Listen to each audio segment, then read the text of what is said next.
While you at it peeping this shit, go ahead to youtube.com/WaterWaveTV and subscribe to that shit. Yeah, you know the waves in it. Baseball when hitting a home run, hit it with the coldest rains. And even on my bad days, I'm a clutch to finish. The track diminished, the booth burnt, hands is itching. Damn. Welcome back to another episode of WaterWave TV interviews. Today we got Tarxan as a special guest, and we got a familiar face to the show. That's good, Mr. Toxic. Mr. Toxic.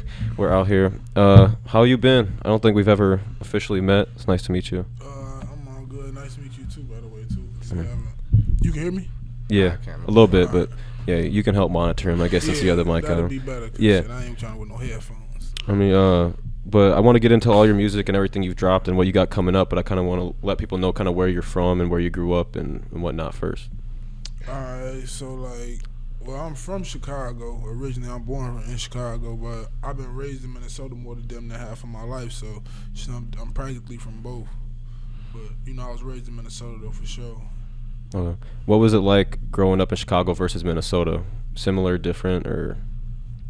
I mean, it was the same. I was a kid, so it wasn't really, it wasn't too much difference. I knew what life was practically at a young age in Chicago. Mm-hmm. I mean, in Chicago, I guess I learned a lot of stuff faster than I would in Minnesota. So when I moved to Minnesota, I was already hip to everything. Up the pace for sure. Yeah. I feel that. When did I guess what age did you know you wanted to start making music, or was just rapping, freestyling always something you did? It was always something I did that was fun. Even when I was little in Chicago, playing around with my friends and stuff. But as far as taking it serious though, when I started taking it serious, it was probably 2012 maybe or something. Yeah, so at this point, what are we in 2022 now? Started high school. Yeah, no, ended high school. Yeah. So I graduated 2012, so it's yeah.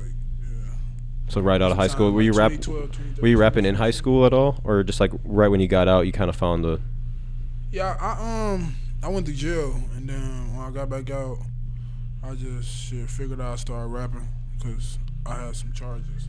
Mm-hmm. What happened in jail that kind of inspired you to start rapping? It didn't really inspire me. It just. Or I guess fueled the fire that you made kicked off your career, I guess you could say. What was there a turning point? I always was playing around rapping, and then my friends always tell me to rap. Mm-hmm. I used to want to play basketball, but then I had got a drive-by case when I was younger, and I knew that was over with once my coach told me that. Mm-hmm. I was like, all right, then I'm gonna find something else to do, and I just started rapping. Makes sense. Yeah, you are tall, hooping wood. You hooped in high school then? Yeah, I hooped, but I was getting in a lot of trouble though. Okay. So I was just I love the streets and I love the hoop, so it was hard to pick what shit, I guess. Yeah. Which one manage? Which one you want to do more? Yeah. Yeah. Pick which one. That's a lot of it's people cheering you on in the streets. You know what I mean? That's literally that's how it be. People cheer you on the streets to be around them or to lead them for do other shit, whatever. Of course. Tori, you want to close that door? I don't know why I forgot to close it. But we you mentioned it earlier, and I wanted to bring it up. Your brother J-Dot, who has recently passed away. What did he mean to you, and what is him passing away gonna do moving forward for your music career? As far as him passing away, that shit hurt it, but that shit actually hurt it real bad. But it was kind of like my little bro man died twice. It was the pain was crazy. It was a pain I ain't never felt before, never seen, really, never witnessed coming. And really, bro was not just you know what I mean, just some anybody. His ass was really he was J-Dot. You know what I mean? He was the face of the city. He was he pretty much made a way for younger dudes. You know what I mean? It's for a young wave, how Lil Mouse did, he was the Lil Mouse of Minnesota. He made it okay for young dudes to rap, little niggas to rap. You know what I mean? Little niggas jumping up on the camera trying to rap at 10 years old after they see J-Dot doing that shit because they seeing him do that shit. And he ain't just started a wave in Minnesota that shit though. He started a wave everywhere because he was beefing with Lil Mouse. You know what I mean? When Lil Mouse was first getting on this shit. So it wasn't this was some minor shit that was going on. It's bro really been in it. He been dove in and he really had a wave that nobody really seen, and that shit just I don't know, but bro pushed me him passing away just let me know I can't play no more. I can't take this shit for granted. Everything we talked about, I got to get to it right now. Yeah. Yeah, no days off, basically. NDO, which is kind of like where we're at now with your guys' like music group. Like, do you call yourself a music group, or is it just like that's just like your crew, NDO? I'd say right now it's definitely like a music group, but it's a mix because we're definitely a crew. We've known each other for since No, it's a music group, but it's definitely a music group. Though. That's it. That's we grew up together. We a family. So always we're just locked in. But we all know. it's just a music group. Yeah, because you know what I mean. Because I mean, it's like, been around just as long as the music's been around. It seems like we tried a music group before this, and some other shit happened. They wound up getting taken into another hands and some other shit. So I just want to make sure this is a music group. Yeah, Facts. Yeah, like you know.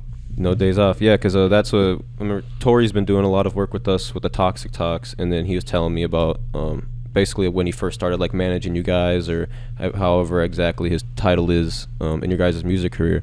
How long has NDO been around? And then like I guess now that it's like starting to like come into fruition as a bigger idea and mission potentially than what it just started off as like some guys making music. Yeah, I would say first time I heard of NDO is when Savage and Sleep started making music together a long time ago. So I'm not sure which one of them came up with the name or whatever. We can talk about that when we do theirs, but Pretty yeah, much it's been around for been about around 8 since we years. started rapping. Yeah. Since we've been rapping, Long time. NDO's been around. Like that shit's been in since our music quality was trash. Like that shit been around since before. You know what I mean? So that shit been around since the beginning of our music careers for sure. You know what I'm saying? Like everything we got going on, like that shit been around since before this shit. But you know, like now that shit really taking another level up. You know what I mean? We really seeing what we got going on. We really opening our eyes and shit. You know what I mean? Like thank God, bro, really open our eyes to really see that shit too, and really keep us on noticing, like, cause you know when you doing this music shit, it's you go down sometime. You know, you get the feeling down about shit. You get the feeling shit not where it's supposed to be. You know what I mean? And as an artist, that shit really takes a toll, and that shit's something that don't really get looked at a lot. Like if this shit bigger than what we talking about, like even bigger than the industry. It's a whole lot of rappers that went out here thought they was gonna make it, and they killed themselves for not making it because you know what I mean. It's like people got to go through therapy and shit after they get done. You know what I mean? It's like going to school to be a teacher, and then you go to school for 10 years and you don't become a teacher. Like, you know, I just waste. Like I feel like you might have wasted some time. So it's like this shit bigger than what you know. You know what I mean? So I'm just glad we getting our eyes open. I'm glad bro put that shit together to open our eyes. We opening his eyes. This shit all should have been like this from the beginning. Like, man, I'm just glad to see this shit going. Just in general, I'm glad to see this shit at least going. Like, like trying to like pioneer like a movement basically. Like just making it more professional, really just putting a real stamp on what you guys are doing, and people can kind of like learn about you guys through NDO. Like that could, you know, people can definitely learn just about you making through the another pieces fit in the puzzle. Basically. Everyone has to play a role, and that's pretty much you gotta see what everyone's gonna do. Everyone has to work, you know what I'm saying? Regardless of what you're doing here or there, you gotta figure out something you gotta do. Someone's gotta have a role. Facts. Yeah, really break it down from like a business aspect on who's doing this and why are they here and why are they involved and how can they help and how are they hurting us basically. But yeah, I think you got the right guy to overlook you guys and Tori. I think he knows what he's doing. I want to get into some of your music. Song that was probably my favorite song of you is For Real. I know on the hook it says I'm on a mission for real. I'm curious, like, what is like your mission right now? What is like your goals in music? Because you've done millions of views overall through your songs. You've definitely built up your name in Minneapolis, St. Paul, Twin Cities area. What is like your next mission, like your next accomplishment that you're trying to break? I'm really just trying to make sure that me or one of my friends really blow up. Like one of my guys that I'm doing this shit with, my brothers, I ain't really even got no friends. I'm tweaking. Well, I just want to make sure one of us do it. It don't matter which one. It don't matter how. If I got to be the one to just be pushing one of us to make us do it, or you know what I'm saying, accidentally do it. I don't care how it happens. Yeah. That's the next mission. Like we've done everything else. We've done all the little shit that a local rapper can do. Even though we just coming back 'cause a lot of shit, but we've done all the local rapper shit already. Like we already bigger than this shit, even than what we even took it before. But the mission really is just to get on, really to, you know what I mean? Like I told you, to do everything I told my friends that passed away that I was gonna do, and that I promised them. You know what I mean? Like I'm gonna still hold it like they still here sitting in this meeting with me, you know. Mm-hmm. So that's just the goal, to get on, like take care of their families like they would have, you know what I mean? Just still be genuine to all my promises. That's really what the goal is for me. To just be genuine to all my promises that I made. Yeah, so kind of just keeping that same mission that you've had since day one in this shit, basically. Yeah, and just I fell off it a lot of times. I even lost myself down there before, you know. But this time I'm really on the mission. You know what I mean? Like, yeah, I ain't make that song just in general for nobody. It's just so many of my friends died now. You know what I mean? So it's like, I ain't say lost my dog. I said lost my dogs. Yeah. I miss not him. You know what I mean? Like, I miss all of them for real. So it's just a lot that, you know, it's a lot that comes. There's a lot of heart in that song. Yeah. You can hear it. You can definitely tell. And I think that was Minnesota Cold that shot that one, right? He did a very good job in that video and like portraying like the mood behind the song, and whoever like helped direct pick the scenes of being like on the side of the road, down car, like is honestly like perfect for that video. I felt broke down today. Yeah, certain car broke down today. Yeah, Minnesota Cold though. Yeah, he definitely he a big agent in this shit with us too, bro. Like, yeah. shout out, bro. Yeah, I guess we could talk about like working with Minnesota Cold TV. You've worked with more than just him, but I feel like he has been a very big pioneer for like a lot of the hood rap scene in St. Paul, Minneapolis. Like to putting on good visuals for it, having the platform for it, and that seems to be like what people are most interested in. Yeah, bro, dude, he definitely like has a big impact on that. But we all got the same impact on it. You know what I mean? Like, we all got the same impact on the whole, you know, hip hop. Like, as far as Minnesota scene goes, like, me,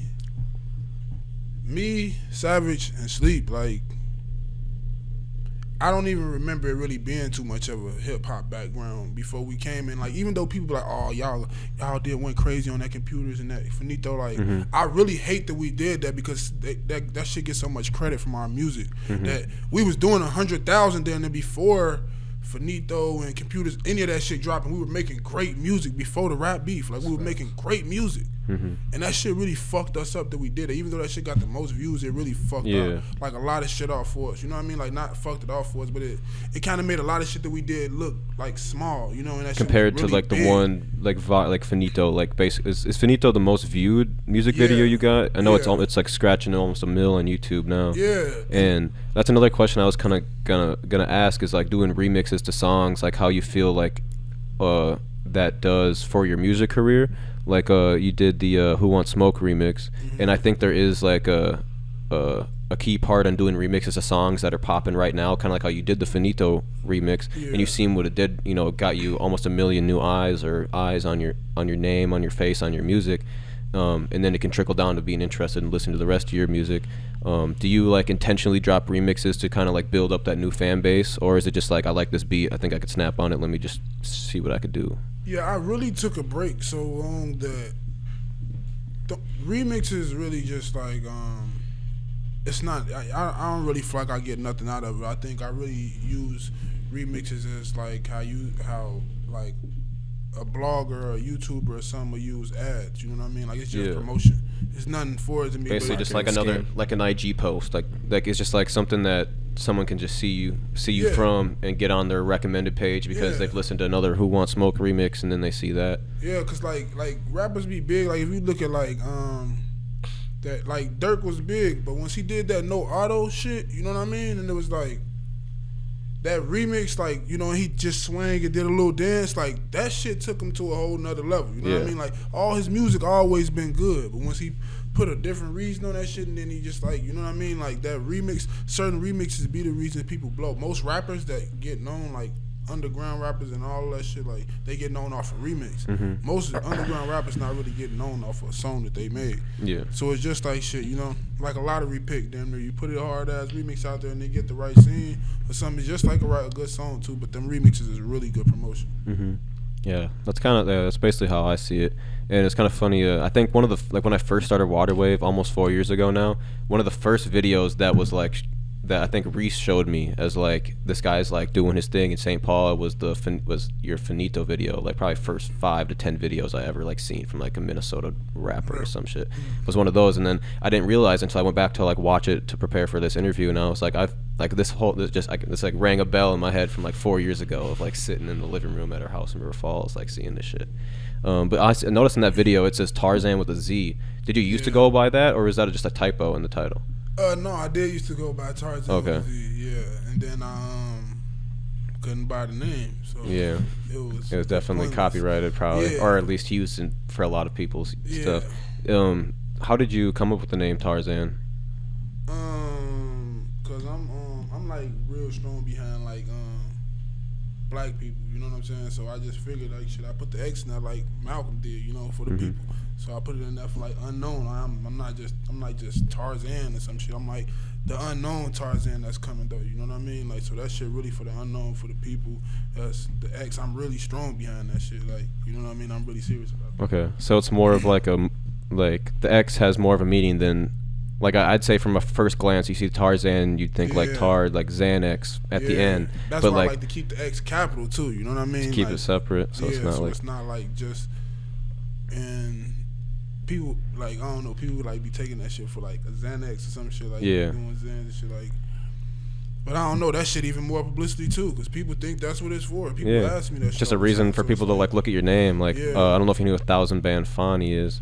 But he's like the same. He has an X. It's like Thousand Band Fani, and it's like maybe his reason's similar to yours. But I always thought of it as like, you know, he's just putting the word Zan in the middle of his name, or you know, I mean, you can replace an X for a Z in many cases, but you know, that's just what kind of first comes to mind when you think about it. It really is. Yeah, that's definitely what comes to mind. But I feel like shit, that's what's just perfect for me. Like, you know, especially if it's not even the meaning.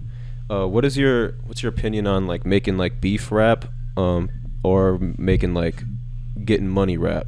Like, what do you prefer to do, or like what do you think works the best, at least out here? Like industry versus rap, basically. Like, you know, like how like Rick Ross, he'll rap about making money, dreaming of mansions, getting nice cars, or you know, just even rap about just making money, versus like dissing like the people you don't like, or like I the said things you don't like. Shit, like I damn near answered that question already, because I was like saying like, I wish we never did that shit, because that shit make the shit that we did like look so little. Like like you was even saying like Rick Ross rap about all this money, that shit is good shit, but when you look at this rap beef shit, that shit make what Rick Ross rap about look real small, because that's not what these kids want to see. That's not what the generation looking at.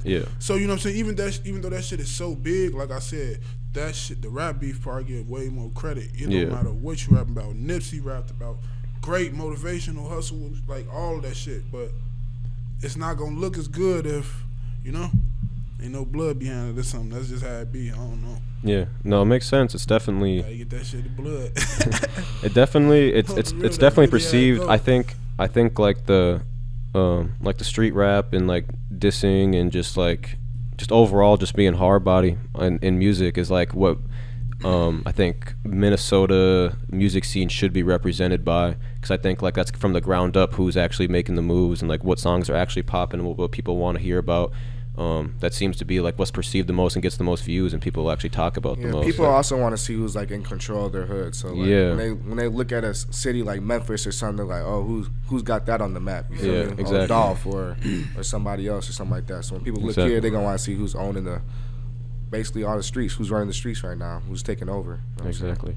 Where would you say like your best fan base is? Like if you were to like go outside or go out for the night and you just, a lot of people are gonna be like, yo, like, what up, Devin? You talking, saying they like your music, or that happens to you a lot of places. Yeah, say like in Minnesota. In Minnesota. Yeah, I guess like is just like the cities itself like that spot, or is there like a specific like St. Paul areas that like St. Paul shows you more love than Minneapolis, or is it just like you just don't even? It's just everywhere. Everywhere. I'm at the mall. If I go to the mall, every time I go to the mall, I take pictures with a lot of people, like all the time. Like even though I ain't been even making music in a minute, like I go to the mall, I'm taking pictures back to back. Hella people telling me like, damn, I listen to your music. Damn, you're my favorite rapper in high school. All of this shit. Like everywhere I go, is get much love. Cause that's another engine that pushed me to go. Because even though I had stopped for a second and shit, like I was seeing so many people that's like, man, I'm waiting on your shit. You know what I mean? Yo, like, damn, I've been looking for you. Damn, can I take a picture of my brother? And them ain't gonna believe this shit. You know, like. And yeah, everywhere I go with this like, this guy, it's like it's definitely like that. Even when I was out of town and shit, I'm in Chicago and shit. I'm seeing people that like, oh shit, you Tarxan and shit. I'm like, oh shit, you heard of me? Like for real? They're like, yeah, bro, my cousin let me listen to you. Oh yeah, folks let me listen to you. I'm like, oh damn, you know what I'm saying? So a lot of that shit, like I said, it was like we looked at that shit so small because we were so young and didn't really know what we were dealing with. But people know of us everywhere. Like either way it go, people know of us everywhere. I already know it because when I look on my tune chords and my streams and shit, I see people listening to us everywhere, you know. So I like it's not nothing shit. I just wish I knew that shit before. A lot of that shit, I just wish we knew it before. You got views. Yeah. And that's how you tell when you go to in public and people recognize you.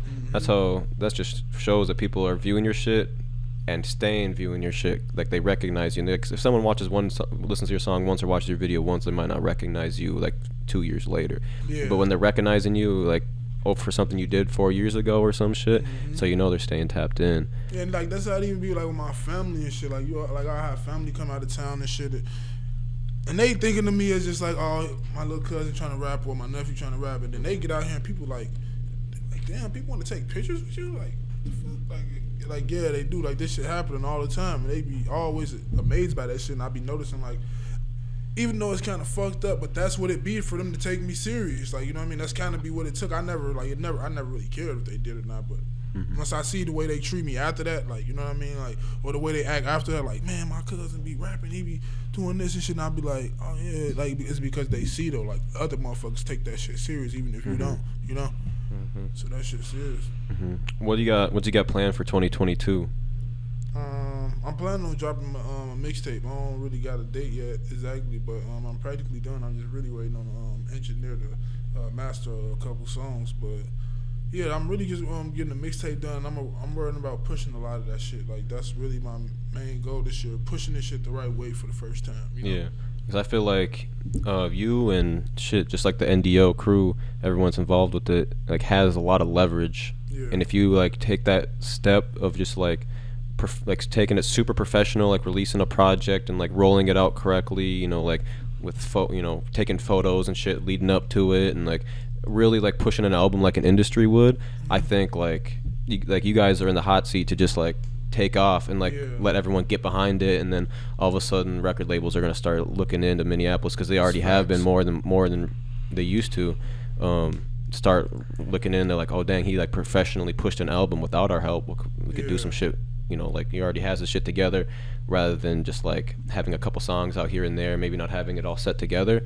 But you guys definitely have the fan base to basically just to go. Like, you know, like people work their whole life to have an opportunity, and I think you guys have the opportunity. So it's literally just it's right, like it's just right there. I think I you swear it is. And I'm pretty like you, and there's a few other like rappers in the state as well, but like you guys are definitely like in that like top echelon of who could blow up tomorrow because of what they've already done. All it takes is just that one person to notice, that one person to repost it, that one person to be like, let me hop on the song, do a remix. In Minnesota too, like, motherfuckers, not a lot of the motherfuckers want to do that extra hand to reach out to people, you know what I'm saying? That's why I really love this being around here with you guys, because trying to make that network to just bring everyone together, you know what I'm saying? So, yeah, trying to make it happen. What was you about to say? No, I was gonna say, but just like I told you, like the thing about Minnesota is just like I told you about the family and shit that come around, like they all know it already. They just scared to face it. They just want somebody else to tell them instead of me, damn near. You know what I mean? Like now I go somewhere and then they see like just a big rapper, you know what I'm saying? Drake, somebody of just up there in that level, you know what I'm saying? Lil Baby or something. Now they share my shit and say, oh, I feel like dude's one of the hardest rappers out. Everybody in Minnesota is gonna be like, I think he's the hardest rapper. You know what I mean? Like it's really that, but it's kind of messed up in Minnesota. You kind of need like a wave to push to like support. Like we need a big support wave to push through this motherfucker. But like really, it's just people scared to face the fact in Minnesota. Like they scared to face the fact, and so many fans. We've been rapping for so long that a lot of our fans rap now, so they think they're in competition to be past us now. You know what I mean? Literally. Definitely got a lot of little Tarzans out there. Definitely trying to learn from you, really. Yeah, probably that's what a lot of people learning from you. Listen and learn, but shit, some people in it for a different reason. Is there anything you'd like to add before we finish out? Anybody you'd like to shout out? Anything you'd like to plug in? Shit. Shout out J-Dot. Yeah, obviously. Rest in peace. First off, I want to thank my mom. Nah, just fucking with you. But yeah, shout out the whole NDO, man. Shout out Water Wave, man. Really, let me see who else I get a shout out to. Just shout out Minnesota, man. Shout out Minnesota. That's all I can do. And I want to say that I really look forward to working with a lot more Minnesota artists. And even if y'all feel like y'all can't work with me or like y'all got to do more to work with me, even if your budget low, you can't really get your money right to do a feature with me or anything or have it go. You know what I mean? Just reach out, look out, make sure you tap in with me. I'm going to tap back in with you. It don't matter how it go. I remember being you once before. So, you know, that's it. Appreciate you coming in. Tori, appreciate you setting this up, No getting it problem. going. Tapping both of them on Instagram. It'll be on the screen and in the description. We actually got a concert March 4th Oh, yeah. at the Poorhouse with Bobby Raps, Tarzan, Westside Kobe, Jake Giller, Kelvino, Trace and Green. It's going to be a great night at 9 o'clock. Pop out. Ticket link is in the description for that as well. It'll be dropped the ticket link will be out by the time this drops. So go get that. Come shop in our store, 1521 Como Avenue Southeast. Like, subscribe, tell all your friends about us, share it. Let people know we out here. We gotta go. Be on network as well.